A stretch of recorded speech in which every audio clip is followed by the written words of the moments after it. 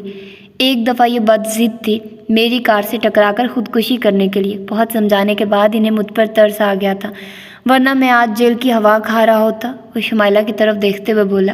شمائلہ کے ذہن میں بجلی سی کوندی تھی اور اسے کچھ عرصے پہلے ہونے والی اپنی بے وقوفی یاد آ گئی تھی۔ اس دن وہ شدید غصے میں تھی، گھر کے حالات اتنے منتشر اور کشیدہ ہو گئے تھے کہ اس نے خودکشی جیسا ناقابل معافی گناہ اور ذلت و رسوائی والا جرم کرنے کا ارادہ کر لیا تھا۔ تھینکس گاڈ، آپ کی یادداشت تو بحال ہوئی، چلیے اسی خوشی میں چائے پی لیں۔ شکریہ۔ چلو فرحین، کمبخت کو ابھی تک میری شکل بھی یاد ہے، اس نے سوچا اور فرحین سے کہتے ہوئے آگے بڑھنے لگی۔ اس معاملے میں میری یادداشت بہت تیز ہے اور خاک سالک کا نام شمیر ہے۔ آپ کا کیا نام ہے مس شمائلہ؟ وہ تولیہ شانے پر ڈالتے ہوئے مسکراہٹ دبا کر بولا۔ Shut up! شمائلہ فرحین کا ہاتھ پکڑ کر گیٹ کی طرف بڑھ گئی۔ لڑکیوں کو یہ نام بہت زیادہ پسند ہے، دیکھیے سنبھل کر جائیے گا، ہو سکتا ہے باہر کتا آپ کا انتظار کر رہا ہو، شمیر پیچھے سے ہنستے ہوئے بولا۔ وہ فرحین کا ہاتھ پکڑ کر تیزی سے باہر نکل آئی تھی۔ تم انتہائی بے وقوف لڑکی ہو، کیا ضرورت تھی اس اجنبی کے آگے میرا نام لینے کی؟ باہر نکلتے ہی شمائلہ جھلا کر بولی۔ وہ عادت ہے نا، بے اختیار ہی نکل گیا تھا، فرحین بخلا کر بولی تھی۔ اسٹوپڈ، بے عقلوں کے سردار، کتے کو دیکھ کر بھاگنے کی کیا ضرورت تھی؟ تماشا بنا کر رکھ دیا۔ شمائلہ حسب عادت تیز لہجے میں اسے ڈانٹ رہی تھی، اسے وہاں سے گزرنے والے لوگوں کی قطعی پرواہ نہ تھی۔ مجھے کتوں سے بڑا ڈر لگتا ہے، بچپن میں کتے نے کاٹ لیا تھا، پورے 14 انجیکشن لگوانے پڑے تھے، وہ بھی پیٹ میں، جب سے آج تک کتے کی تصویر دیکھ کر بھی مجھے ڈر لگتا ہے۔ ویسے ایک بات ہے، کتے کو ہم نے ہرا دیا ہے، فرحین ہنستے ہوئے بولی، تو شمائلہ بھی وہ منظر یاد کر کے ہنس پڑی۔ اب دفع کرو، فریہ کو مغرب کا وقت ہونے والا ہے، گھر چلو۔ سردیوں کی خشک شامیں کسی قریب المرگ ضعیف کی ویران اور اداس آنکھوں کی طرح ہوتی ہیں، کبھی اس اداسی میں سکون و اطمینان ہوتا ہے تو کبھی ویرانی، بوجھل خاموشی اس حد تک مضطرب و بے قرار کر دیتی ہے کہ دل کرتا ہے سب چھوڑ چھاڑ کر کسی ایسی سنہری سندر خوابوں والی دنیا میں پہنچ جائیں جہاں ہر طرف پیار سے گنگناتے جھرنے ہوں، خوشی سے سرشار لہلہاتے سبزے ہوں، پرشوخیاں کرتے کھلکھلاتے رنگ برنگے پھولوں کی مہکار ہو، عطر بیز ہوائیں چلتی ہوں، جہاں صاف و شفاف بہتی ندی میں چاندنی کا عکس نظر آتا ہو، سورج کی شعاؤں نے جہاں فضا کے نوخیز حسن کو جوان اور رنگین بنا رکھا ہو، مگر خواہشات، حسرتیں، آرزوئیں، تمنائیں کسی روپ میں دل میں ہلچل مچائیں، برگلائیں، بہکائیں۔ خود جنم لینے کا اختیار ان کے پاس ہے مگر اپنی پرورش پر ان کا اختیار نہیں ہوتا، پھر یہ اپنی بقا کے لیے دنیا کو اپنا تابع بنانا شروع کر دیتی ہیں۔ جو دل مضبوط اور قوت ایمانی سے لبریز ہوتا ہے وہاں پہ سر پٹک پٹک کر خود ہی مر جاتی ہیں۔ جہاں دلوں میں حرص، حسد، کینہ، لالچ بھرا ہوگا وہاں ان کی جڑیں مضبوط ہو جاتی ہیں اور جلدی تناور درختوں کی صورت اختیار کر لیتی ہیں۔ پھر یہ خواہشات انسان کو اس طرح جکڑ لیتی ہیں کہ انسان ان کی تکمیل میں حرام و حلال کی تمیز بھلائے، دنیا کی جستجو میں دین و آخرت کو بھلائے، گناہوں کی دلدل میں دھنستا چلا جاتا ہے، آخر کار زیست ساتھ چھوڑنے لگتی ہے اور خواہشات کی منہ زور موجیں اسے بے موت مارتی ہیں۔ زندگی ختم ہو جاتی ہے، خواہشات کے ڈھیر آرزوؤں کے الاؤ یوں ہی جلتے رہتے ہیں، تمنائیں بھاگ کر کسی اور دل پر قبضہ کر لیتی ہیں۔ زندگی ختم ہو جاتی ہے، خواہشات زندہ رہتی ہیں، آرزوئیں کبھی نہیں مرتی۔ جو انہیں چاہتا ہے، جسے ان سے پیار ہوتا ہے، اسے دنیا میں ذلیل کرتی ہیں اور آخرت میں خوار۔ ہیلو، کیا سوچ رہی ہیں ماما؟ لائبہ جو ابھی اپنے کمرے سے آئی تھی سامنے بیڈ پر لیٹی ماما کو سوچوں میں گم دیکھ کر ان کے قریب آ کے بولی، سو کر اٹھ گئی آپ؟ ان کے بیمار چہرے پر نرم مسکراہٹ بکھر گئی۔ امتحان کا بھوت سر پر سوار تھا، آج جان چھوٹی، اس لیے نیند بھی بھرپور آئی ہے۔ محسوس ہو رہا ہے مجھے۔ اس کا فریش گلابی چہرہ پھول کی طرح دلکش لگ رہا تھا، گرین روشن آنکھوں میں نیند کا خمار بڑا فسوں خیز تھا۔ اس کے گولڈن سلکی لمبے بال پشت پر بکھرے ہوئے تھے۔ وہ حسین نہیں بلکہ حسین ترین تھی، مگر اپنے حسن سے بہت بے نیاز و بے پرواہ۔ ماما کچھ دیر بلا ارادہ ہی اس کے چہرے کو دیکھتی رہی تھی۔ ہیلو ماما، کہاں پہنچ گئی ہیں آپ؟ لائبہ مسکراتے ہوئے ان کی آنکھوں کے آگے ہاتھ لہرا کر بولی، میری دعا ہے اللہ تعالیٰ آپ کو تا حیات یوں ہی خوش و خرم رکھے۔ کتنی پیاری لگتی ہیں آپ، ہنستی مسکراتی ہوئی۔ خوشی ہے مجھے، آپ نے اپنے ڈیڈی کی مجبوریوں سے سمجھوتا کر لیا۔ وہ اپنے پچھلے 6-7 ماہ سے بہت خوش دکھ رہی تھی۔ اس میں اچانک زبردست تبدیلی آئی تھی۔ وہ زندگی کو انجوائے کرنے لگی تھی، جس کی مسکراہٹ کے لیے وہ ہزار جتن کرتی تھی اب گھر میں اس کے کہکے گونجنے لگے تھے۔ ماما پلیز، میں ان کا نام سننا پسند نہیں کروں گی۔ وہ ایک دم ہی سنجیدہ ہو گئی تھی۔ بری بات لائبہ، وہ تمہارے ڈیڈی ہیں، آپ ہمیشہ ان کے منتظر رہی ہو۔ وہ میرا بچپن تھا ماما، نہ سمجھیو بے عقلی کی عمر تھی۔ وہ عمر جب بچے کی واحد و مضبوط پناہ گاہ اس کے ماں باپ ہوتے ہیں، جن کی گود میں جا کر بچہ اپنے سارے خوف بھول جاتا ہے، جس کو ماں باپ کی بے غرض و بے ساختہ محبتیں بہت خود اعتماد اور بہادر بنا دیتی ہیں، اور جن بچوں کو بچپن سے بہلاؤں کے گفٹ انتظار کے ریپر میں پیک ملتے ہیں، پھر ایسے بچوں کی آنکھوں میں ایک ہی موسم ٹھہر جاتا ہے، انتظار کا موسم۔ ہمت سے زیادہ انتظار پہلے کوفت، پھر جنجلاہٹ اور پھر بے حسی اور نفرت میں تبدیل ہو جاتا ہے۔ میرے اندر بھی اب ایسا ہی زرد موسم رہنے لگا ہے۔ میں ان کی منتظر نہیں ہوں ماما۔ اس کے فریش چہرے پر دھواں سا بکھر گیا، اور شاید کبھی بھی نہیں ہوں گی۔ ایسے نہیں سوچتے بیٹا، بچوں سے باپ کو شدید پیار ہوتا ہے۔ آپ کے ڈیڈی آپ کو بے حد چاہتے ہیں۔ بچپن سے آج تک آپ شہزادیوں جیسی لائف انجوائے کرتی آئی ہیں۔ بہت پرتعیش و آرام دہ زندگی ہے آپ کی، اعلیٰ رہائش، بہترین ملبوسات، نیو ماڈل کاریں، ملازمین کی فوج، ظفر فوج، بے حساب پیسہ آپ کے لاکرز میں ہے، جسے آپ مرضی سے استعمال کرنے کا آپ کو مکمل اختیار ہے۔ آپ ایک خوش قسمت لڑکی ہیں۔ آپ کے ڈیڈی نے آپ کو کسی قسم کی محرومی نہیں ہونے دی، ورنہ جس معاشرے میں ہم رہ رہے ہیں وہ معاشرہ تو مردوں کی پذیرائی اور حوصلہ افزائی کرنے والا ہے۔ یہاں ان عورتوں کو قابل فخر سمجھا جاتا ہے جنہوں نے بیٹوں کو جنم دیا ہو۔ یہاں لڑکوں کی پیدائش پر چراغاہ کیا جاتا ہے، مٹھائیاں تقسیم ہوتی ہیں، لنگر کیے جاتے ہیں، اور جس گھر میں بدقسمتی سے بیٹی پیدا ہو جائے وہاں صفِ ماتم بچ جاتی ہے۔ ماں اسے پیدا کرنے کے جرم کی مجرم ٹھہرائی جاتی ہے، اور باپ جہالت کے مارے مردوں کی طرح شرم اور ندامت سے گردنیں جھکا لیتے ہیں۔ ابھی بیٹیوں کو زندہ دفنانے کی روایت دہرائی نہیں گئی ہے، مگر عالی شان گھر، بے حساب عیش و آرام اور بے شمار دولت وقتی ضرورت تو پوری کر سکتے ہیں ماما، مگر دل کی خوشی کا سہارا نہیں بن سکتے۔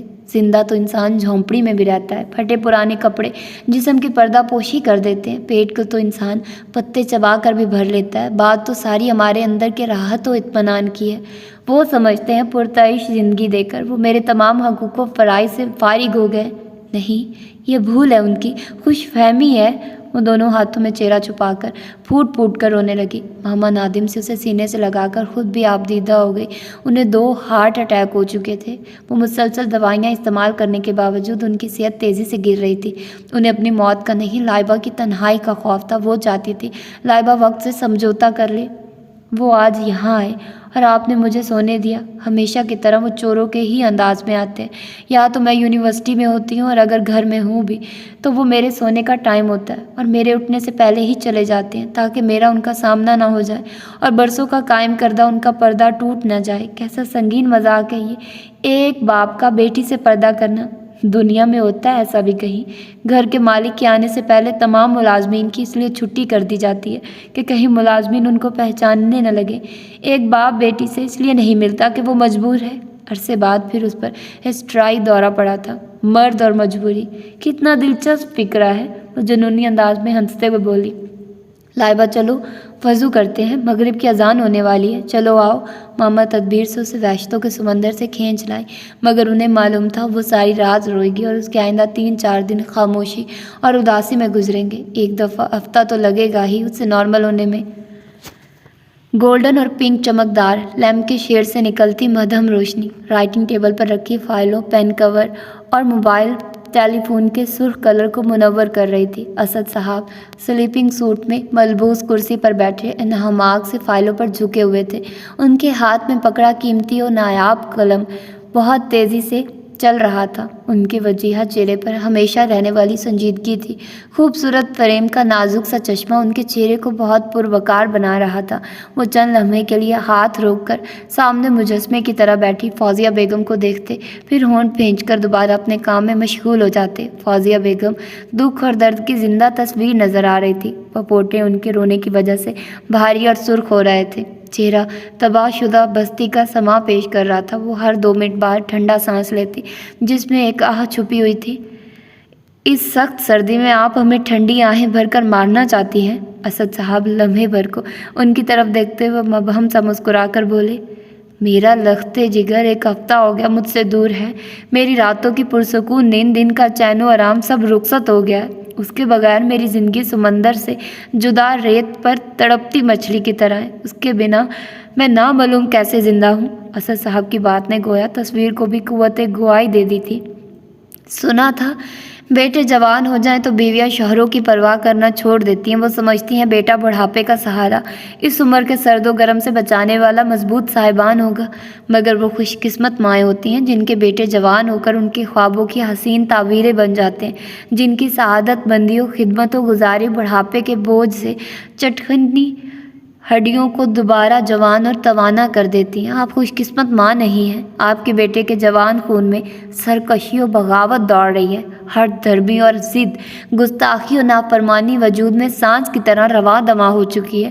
کاش اس بیٹے کی جگہ کوئی بیٹی ہو جاتی۔ اس کی سعادت مندی، خدمت گزاری، فرما برداری اور محبت کبھی ہمیں شرمندگی اور ندامت سے سر نہیں جھکانے دیتی۔ بہت احمق ہوتے ہیں وہ لوگ جو بیٹی کی نہیں بیٹے کے پیدا ہونے کی دعائیں مانگتے ہیں۔ کوئی بتائے، کوئی سمجھائے ان ناسمجھ لوگوں کو کہ بے وقوفو، بیٹیاں اللہ کی رحمت اور بیٹے زحمت بلکہ لعنت ہوتے ہیں اگر میرے جیسا بیٹا ہو تو۔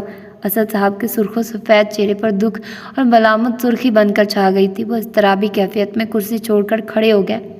آپ بیٹے سے بہت بدگمان ہو گئے ہیں۔ میرا اسامہ ایسا نہیں ہے، وہ برا نہیں ہے۔ میں نے کسی باپ کو بیٹے کے اتنے خلاف نہیں دیکھا۔ اس کی سیاست کو آپ نے ناقابل معافی جرم قرار دے دیا ہے۔ ارے جن کے بیٹے عیاش و بدمعاش ہوتے ہیں، ان بیٹوں کے باپ بھی تو ان کے تمام گناہوں کو چھپا کر نیک اور شریف ظاہر کرتے ہیں۔ پھر میرا بیٹا تو بہت معصوم اور ایسی تمام گندگیوں سے پاک ہے۔ زمانہ گواہی دے گا میرے بیٹے کے مضبوط کردار کی۔ کالج سے یونیورسٹی تک اس کا کوئی اسکینڈل نہیں بنا۔ حالانکہ میرے بیٹے کے پاس کسی چیز کی کمی نہیں ہے۔ وجاہت بھی اس کے پاس لاسانی ہے اور پیسے کی بھی کوئی کمی نہیں ہے۔ لڑکیوں کے آگے بڑھنے کے باوجود وہ دور رہا ہے۔ پھر بھی آپ کہتے ہیں وہ آپ کے لیے لعنت ہے۔ کیسے ظالم باپ ہیں آپ۔ میرے جیسا بیٹا تو صدیوں کے بعد پیدا ہوتا ہے۔ سچا، مخلص، ہمدرد، لوگوں کے دکھ سکھ سمجھنے والا۔ نامعلوم اس وقت کہاں در در کی ٹھوکریں کھا رہا ہوگا۔ ان کا سفید چہرہ آنسوؤں سے تیزی سے بھیگنے لگا۔ سارے زمانے کا درد اپنے جگر میں لیے پھرتا ہے۔ کسی نہ کسی ہمدرد نے پناہ دے دی ہوگی۔ نہیں ہے میرا بیٹا ایسا۔ عزت نفس اور خودداری اس میں کوٹ کوٹ کر بھری ہوئی ہے۔ السلام علیکم۔ دروازہ نوک کر کے روہیل صاحب اندر آ گئے۔ وعلیکم السلام۔ آؤ روہیل بیٹھو۔ صوفے پر بیٹھتے ہوئے اسد صاحب ان سے مخاطب ہوئے، بھابھی جان پلیز خاموش ہو جائیے۔ یہ کیا حلیہ بنا رکھا ہے آپ نے؟ چلیے فریش ہو کر آئیے، اس طرح تو آپ بیمار پڑ جائیں گی۔ وہ محبت سے ان کا ہاتھ پکڑ کر اٹھاتے ہوئے بولے۔ ان کے اور اسامہ کے درمیان بے تکلفی سے فوزیہ بیگم واقف تھی۔ ان کے چہرے پر نگاہ پڑتے ہی انہیں محسوس ہوا جیسے سگا ہمدرد مل گیا اور ان کی حالت ہو بھی ایسی ہی رہی تھی۔ تھکن اور فکر سے چہرہ اداس تھا، چال شکستہ اور نڈھال تھی۔ ان کے آنسو اور زیادہ تیزی سے بہنے لگے۔ روہیل، کچھ معلوم ہوا میرے اسامہ کا؟ آپ پہلے فریش ہوں، اس طرح رو کر بدشگونی مت کریں۔ وہ غصے میں چلا گیا ہے، جب غصہ اترے گا تو خود ہی آ جائے گا۔ جسے آپ جیسی ماں اور پیار کرنے والی دادی ملے وہ بہت عرصہ گھر سے باہر نہیں رہ سکتا۔ آج نہیں تو کل وہ ضرور آ جائے گا۔ وہ نہیں آئے گا، اس طرح نہیں آئے گا روہیل، وہ بہت حساس اور غیرت مند ہے۔ وہ نہ ماں پر کوئی غلط لیبل لگائے گا اور نہ باپ کو ملک بدر ہوتے دیکھ سکے گا۔ تم کہیں سے بھی ڈھونڈ کر اسے لے آؤ خدا کے لیے۔ روہیل صاحب کی شانے سے سر ٹکا کر رونے لگی۔ احمق عورت، تمہاری اسی جذباتیت نے بیٹے کا مستقبل تاریک کر دیا ہے۔ ایک دن نہیں، تم ساری زندگی اسی طرح روتی رہنا، یہی مقدر ہے تمہارا۔ اسد صاحب غصے سے بولے، بھیا بہت سنگ دل ہو گئے ہیں آپ۔ اکلوتے بیٹے کے لیے اتنی سنگ دلی اور بے حسی نہیں ہونی چاہیے۔ آپ جو بھی اس کے متعلق سوچتے ہیں وہ سب غلط ہے۔ فوزیہ بیگم کو باتھ روم ڈور تک چھوڑ آنے کے بعد وہ اسد صاحب کے قریب بیٹھتے ہوئے بولی، روہیل تم بھی اماں اور فوزیہ کی طرح یہی سمجھتے ہو کہ مجھے اس نالائق سے پیار نہیں ہے؟ یہ کیسے ہو سکتا ہے بھیا کہ آپ کو اسامہ سے محبت نہ ہو؟ روہیل سنجیدگی سے بولے، میں بزنس مین ضرور ہوں مگر عام بزنس مین کی طرح مجھے نہ پیسے سے والہانہ محبت ہے اور نہ میں ہر وقت 2 اور 2 22 کے چکر میں رہنے والا شخص ہوں۔ میری انتھک محنت صرف اس لیے ہے کہ مجھ سے کوئی غیر قانونی کام یا ایسا گناہ نہ ہو جائے جس کی وجہ سے مجھے اس دنیا میں بھی ذلت و رسوائی اٹھانی پڑے اور آخرت میں بھی اللہ کی رحمت سے محروم ہو جاؤں۔ ہمیشہ میں نے ایمانداری سے وطن کی عزت کا خیال رکھا ہے۔ میں ہر وہ کام کرتا ہوں جس کا حکم اللہ تعالیٰ نے دیا ہے۔ میں نے ایک حد مقرر کر رکھی ہے، میانہ روی میرا شعار ہے، اور حد سے تجاوز کرنے والوں کو تو اللہ بھی پسند نہیں کرتا، چاہے وہ دین کا معاملہ ہو یا دنیا کا۔ اعتدال اللہ کو پسند ہے مگر اس نالائق کی طبیعت اس سمندر جیسی ہے جس میں ہمہ وقت طوفانی لہریں ہلچل مچاتی رہتی ہیں۔ وہ خود بھی منہ زور طوفان بن گیا ہے۔ ٹھہراؤ اور سست روی اسے چھو کر بھی نہیں گزری۔ انتہا پسند ہے وہ، اور مجھ سے بھی ایسی ہی حرکتوں کی توقع رکھتا ہے۔ لیکن گستاخی معاف بھیا، اسے بے قصور گھر سے نکال کر آپ نے انتہا پسندی کا ثبوت دیا ہے۔ آپ نرمی سے اس پر اپنے خیالات واضح کر سکتے تھے، پیار محبت سے اسے اپنے راستے پر چلا سکتے تھے۔ روہیل صاحب بھی بدستور سنجیدہ تھے۔ میں نے سب کچھ کر کے دیکھا ہے، نرمی غصہ سب کر کے دیکھا ہے، مگر اس پر بھوت سوار ہو گیا ملک کو سنوارنے کا۔ سیاست کے علاوہ بھی اور بھی بہت سے ذریعے ہیں ملک سے اظہار محبت کے لیے، اس کی سلامتی اور ترقی کے لیے، مگر سیاسی میدان میں اس کی چھلانگیں مجھے منظور نہیں ہیں۔ ہمارے ہاں سیاست کے معنی بدل چکے ہیں، معیار گھٹیا ترین ہو گیا۔ جب لوگ مجھ سے پوچھتے ہیں آپ کا بیٹا سیاست دان بن گیا ہے تو یقین کرو روہیل، میں شرم کے مارے نگاہ نہیں اٹھا پاتا ہوں۔ ہتک محسوس ہوتی ہے مجھے، اپنی گالی کی طرح لگتا ہے یہ لفظ مجھے۔ اسے میں نے ہر طرح کی سہولت دی، دنیا کی تمام آسائشیں اس کے آگے ڈھیر کر دی، لاکھوں روپیہ وہ بینک سے ہر ماہ نکلواتا ہے۔ میں نے آج تک اس سے حساب نہیں مانگا کہ وہ ہر آسائش و سہولت ملنے کے باوجود اتنا ڈھیر پیسہ کہاں اڑاتا ہے۔ 3 ٹیکسٹائل ملز میں اس نے اپنی مرضی سے مزدور بھرتی کیے ہیں، 4 شوگر ملز میں بھی اور لیدر کے کارخانوں میں بھی اسی نے مزدور بھرتی کیے ہیں۔ سب کی تنخواہیں ڈبل رکھوائی ہیں، پھر ہر ماہ کا راشن، تعلیم اور میڈیکل کی سہولت اور کنوینسز بھی کمپنی کی طرف سے دی ہیں، اور پھر سالانہ بونس الگ۔ ہر جگہ اپنی مرضی سے اس نے کام کیا ہے، میں نے کچھ نہیں کہا اور اس کی حوصلہ افزائی کی۔ شکارپور اور سکھر کے جتنے بھی فش پونڈز تھے وہ وہاں کام کرنے والوں میں تقسیم کر کے آ گئے۔ نواب صاحب، میں پھر بھی خاموش رہا، مگر اب بات میری برداشت سے باہر ہو چکی ہے۔ اپنی اور اپنے خاندان کی عزت کو میں داؤ پر نہیں لگا سکتا۔ پولیس اور جیل کی ہوا ہمارے کسی بزرگ نے نہیں کھائی، مگر اس نے خاندان کا نام بدنام کر دیا ہے، اس سے زیادہ میں برداشت نہیں کر سکتا۔ آپ کی بات ٹھیک ہے بھیا، اس کے جذبات اور ارادوں سے میں باخبر ہوں۔ میں بھی یہی چاہتا ہوں وہ اس راہ سے ہٹ جائے، مگر اسے سنبھلنے کے لیے کچھ ٹائم تو لگے گا ہی نا۔ آپ نے اسے غصے میں گھر سے باہر نکال دیا، گھر بدر کر دیا اسے، مگر سوچئے جوان اور جذباتی خون ہے، اگر غصے اور جذباتیات میں کوئی انتہائی اقدام کر لے یا کسی ایسی بری صحبت میں پڑ جائے تو پھر خاندان کا نام کتنا روشن ہوگا، یہ سوچا ہے آپ نے؟ اور آپ جو کہہ رہے ہیں وہ لاکھوں روپے بینک سے نکلواتا ہے، تو بھیا کسی بری جگہ وہ پیسہ صرف نہیں کرتا، بلکہ اس نے یتیم خانوں، رفاہی و سماجی اداروں، بے سہارا اور بیواؤں کے سینٹرز کی مخصوص ماہانہ رقمیں باندھ رکھی ہیں، جو وہ ہر ماہ پابندی سے اور ضرورت پڑنے پر وقتاً فوقتاً دیتا رہتا ہے، اور وہ اپنے ان کاموں کا شورا بھی نہیں کرتا، اس لیے وہ خاموشی سے یہ سب کرتا ہے۔ یہ سب بھی اس نے صرف مجھے اس لیے بتا رکھا ہے کہ وہ مجھ سے ہر بات کرنے کا عادی ہے، اور کوئی بھی اس کے اسرار سے واقف نہیں ہے۔ آپ کو تو خوش ہونا چاہیے، فخر ہونا چاہیے کہ کتنے عظیم بیٹے کے باپ ہیں آپ۔ وہ اتنی چھوٹی عمر میں کتنے بڑے اور نیکی کے کام کر رہا ہے، وہ بھی بنا کسی طمع اور لالچ کے۔ میرا آپ کے پاس آنے کا مقصد بھی آپ کی غلط فہمیاں دور کرنا تھا۔ بھیا پلیز اسے معاف کر دیجیے، میں اس کی طرف سے آپ سے معافی مانگ رہا ہوں۔ اسے ڈھونڈ کر گھر لے آئیے، وہ خود نہیں آئے گا، اپنی ضد کی وجہ سے نہیں، صرف آپ کی دل آزاری کے خوف کی وجہ سے۔ روہیل صاحب ہاتھ جوڑ کر اسد صاحب سے بولے، مجھے شرمندہ مت کرو روہیل، معلوم نہیں میں اچھا باپ نہیں بن سکا یا وہ اچھا بیٹا ثابت نہ ہو سکا، مگر اسے گھر لانے کی میری وہی شرط ہوگی کہ اسے سیاست چھوڑنی ہوگی۔ میں سمجھاؤں گا بھیا اسے، مگر آپ کو بھی وعدہ کرنا پڑے گا، کچھ عرصے آپ بالکل اس ذکر سے لا تعلق ہو جائیں گے، اس کے بعد میں خود سنبھال لوں گا۔ روہیل صاحب پرجوش لہجے میں بولے، اوکے آئی پرومس یو۔ چلو اب اماں جان کو بھی مناتے ہیں، صبح میں اسلام آباد سے آیا ہوں، اماں جان سخت خفا ہیں، میری طرف دیکھنا بھی پسند نہیں کر رہی ہیں۔ آپ بھابھی جان کو یہاں چھوڑ جاتے، آپ انہیں بھی اپنے ساتھ لے گئے۔ مجھے معلوم تھا ان سب کو مل کر رو کر خوب ادھم مچانا ہے، میں اس لیے فوزیہ کو ساتھ لے آیا تھا کہ میری موجودگی میں ان کی ہمت نہیں پڑے گی رونے کی۔ اسد صاحب مسکرا کر بولے، آپ کی سخت مزاجی سے سب ہی ڈرتے ہیں اور بھابھی تو زیادہ ہی خوفزدہ رہتی ہیں۔ نہیں تھی، بیٹے کے بڑے ہونے کے احساس نے انہیں بہت بہادر بنا دیا۔ اماں جان کے رویے پر مجھے حیرت ہو رہی ہے، انہیں پوتا اتنا عزیز ہے کہ بیٹے کی پرواہ نہیں۔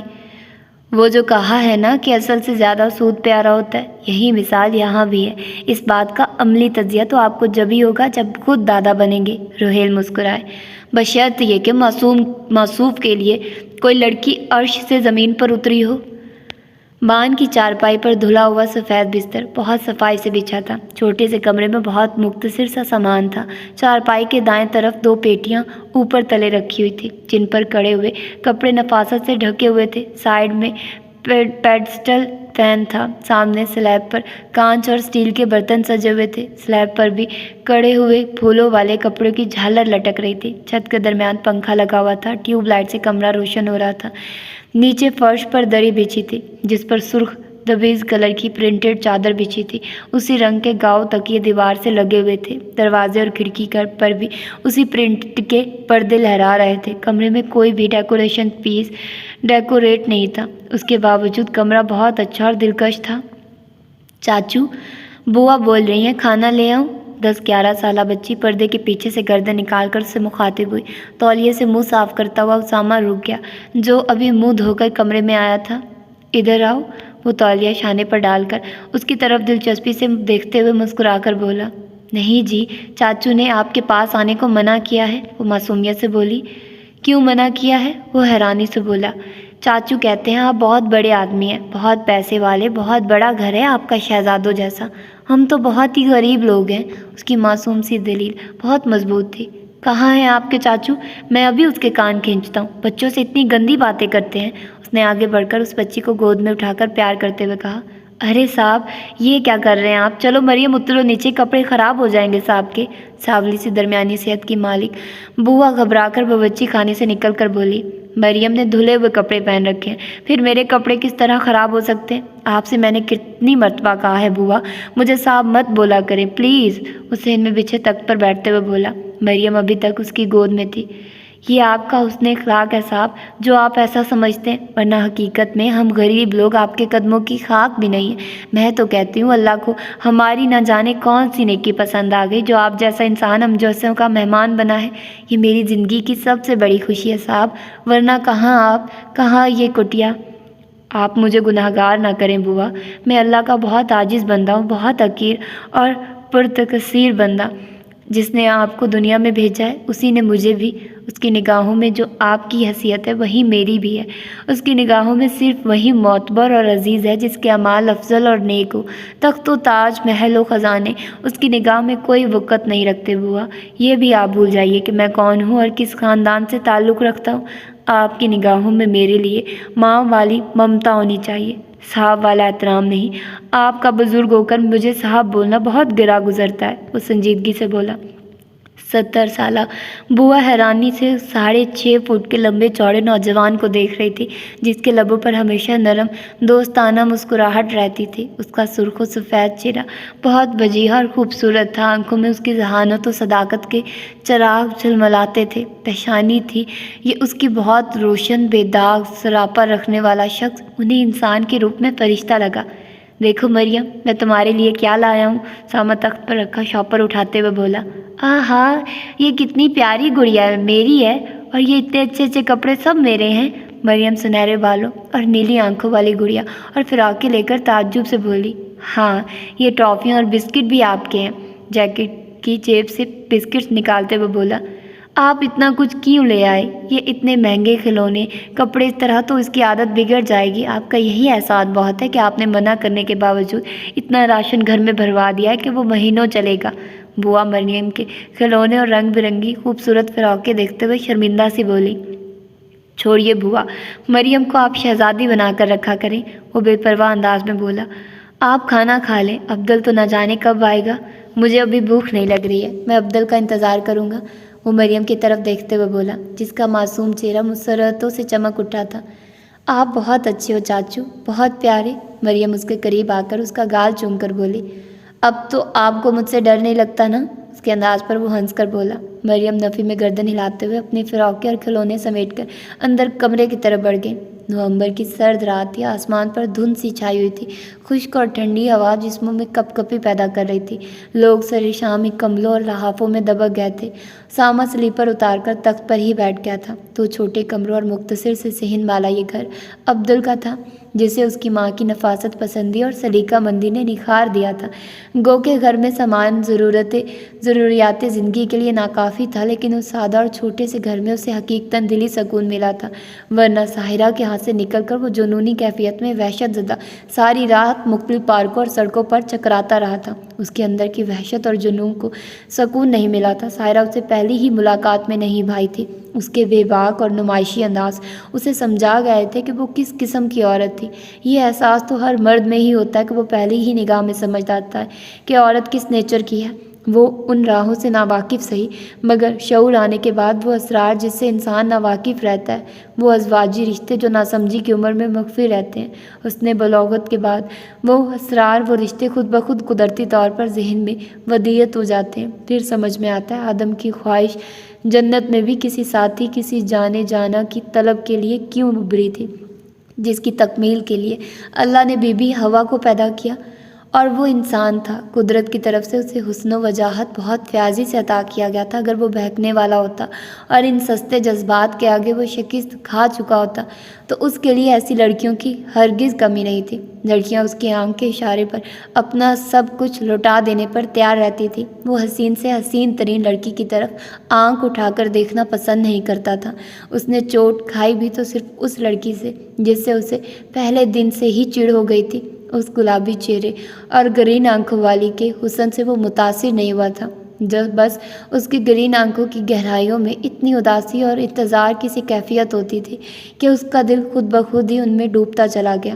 اس کی نفرت، اس کے گریز و اجتناب نے اسے زبردستی اس کی طرف کسی مقناطیس کی طرح کھینچنا شروع کر دیا تھا۔ پھر ایسا بھی ہوتا ہے جو کہ ہم سے بھاگتا ہے، ہم سے ملنا پسند نہیں کرتا، ہمیں دیکھنا نہیں چاہتا، دل اس کی پرچھائی بننے کے لیے تڑپنے لگتا ہے، آنکھوں میں اس کی تصویر فٹ ہو جاتی ہے، دھڑکنیں اس کا نام گنگنانے لگتی ہے۔ لائبہ، میں اتنا کمزور مرد نہیں ہوں جو تمہاری نفرت سے ٹوٹ پھوٹ جاؤں گا۔ تم نے میرا بہت نقصان کیا ہے۔ تمہارا دکھ بھلانے کے لیے میں نے خود کو پتھر بنا لیا اور اپنے چاہنے والوں، سگے رشتوں سے غافل ہو گیا۔ تمہاری وجہ سے میں گھر بدر ہوا، تمہاری وجہ سے ساحرہ جیسی بدروح سے اپنے ایمان کی قوت سے خود کو بچا پایا ہوں۔ آج سب سے محروم اپنے ملازم کے گھر میں بیٹھا ہوں۔ یہ محبت بھی کیسا لغو جذبہ ہے جس میں مجھ جیسا سخت انسان بھی موب بن کر پگھلتا چلا گیا۔ شیم آن یو اسامہ اسد ملک، ایک لڑکی تمہیں کیا سے کیا بنا گئی اور تم سر جھکائے جھکتے ہی چلے گئے۔ مرد بنو اسامہ، اپنا وقار، اپنی انا، اپنے مضبوط وجود کی اہمیت سمجھو۔ تم جیسا بلند حوصلہ، مضبوط قوت ارادی کا مرد ایک نازک سی بے ضرر لڑکی سے شکست کھا جائے؟ نان سینس، ایڈیٹ، بھول جاؤ اسے۔ وہ تخت پر لیٹا تھا اور اس کے دونوں ہاتھ تکیے کے اوپر سر کے نیچے تھے اور وہ خود کو سرزنش کرنے میں مصروف تھا۔ دروازہ کھول کر افضل اندر داخل ہوا اور ہاتھ میں پکڑا ہوا لفافہ باورچی خانے میں رکھ کر اسامہ کے قریب سلام کرتا ہوا آ گیا۔ بہت دیر لگا دی آج تم نے، اسامہ جو اٹھ کر بیٹھ گیا تھا سلام کا جواب دیتے ہوئے بولا۔ ہاں صاحب، آج پیسنجر دوڑ کے مل گئے تھے، انہیں چھوڑنے میں دیر ہو گئی، افضل مسکراتے ہوئے بولا۔ آ گیا پتر، چل فٹافٹ منہ ہاتھ دھو لے، پھر میں کھانا لگاتی ہوں، بوا باورچی خانے کی طرف بڑھتے ہوئے بولی۔ کیا پکایا ہے بوا؟